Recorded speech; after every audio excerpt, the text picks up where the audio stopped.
David Hume.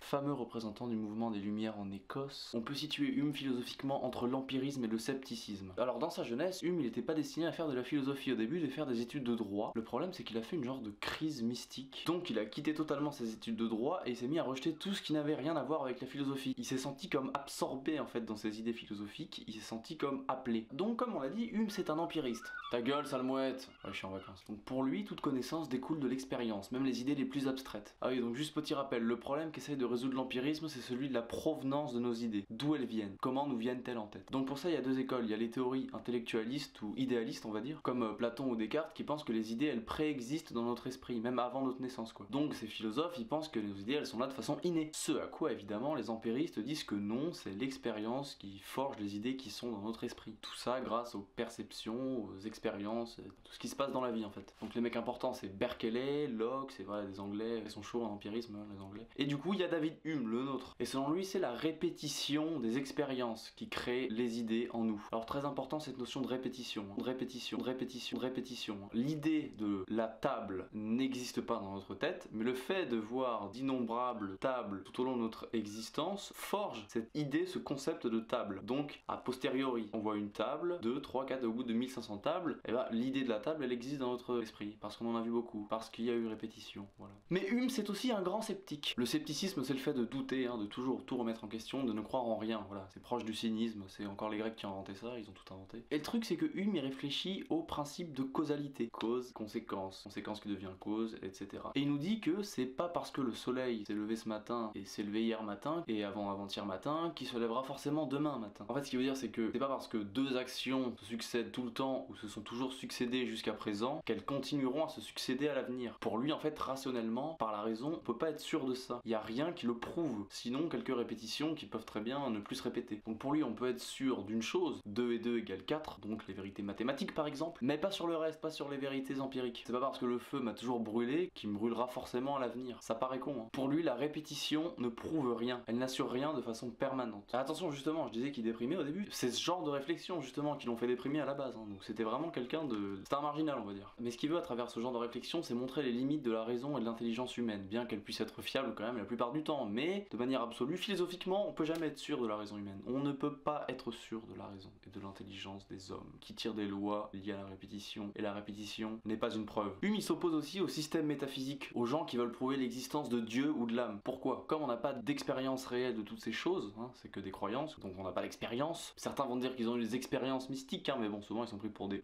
Mais voilà, en gros, comme c'est pas perceptible, on peut pas dire que ces choses sont vraies, qu'elles existent, voilà, parce qu'il faut se fier au sens. Donc pour lui, la religion elle est pas vraiment transcendante, mais c'est plutôt une construction issue de l'imagination de l'homme, mais qui témoigne en fait de sa faiblesse, de sa fragilité et de son éphéméréité dans l'existence. Voilà. Bon, dernier petit truc, sur la morale. Pour lui, le fait qu'une action soit morale ne découle pas de la rationalité, de la raison. Et du coup, il prend pour illustrer cet exemple l'idée d'un homme qui préférerait la destruction du monde plutôt que de s'égratigner le petit doigt, tu vois. Pour David Hume, cet homme-là, il est pas contradictoire, il est rationnel, il a raison en fait de dire ça. Enfin, il a raison, il a sa raison et il est pas incohérent. Tu peux pas dire que cet homme est fou quoi, mais tu peux pas dire non plus que ce mec soit très moral. Donc, raison n'est pas morale. Ça va être la première fois que je dis ça, mais n'hésitez pas à liker, voilà, comme vous voulez. Alors, vous avez le droit, voilà. Bon, c'était David Hume par le philosophe.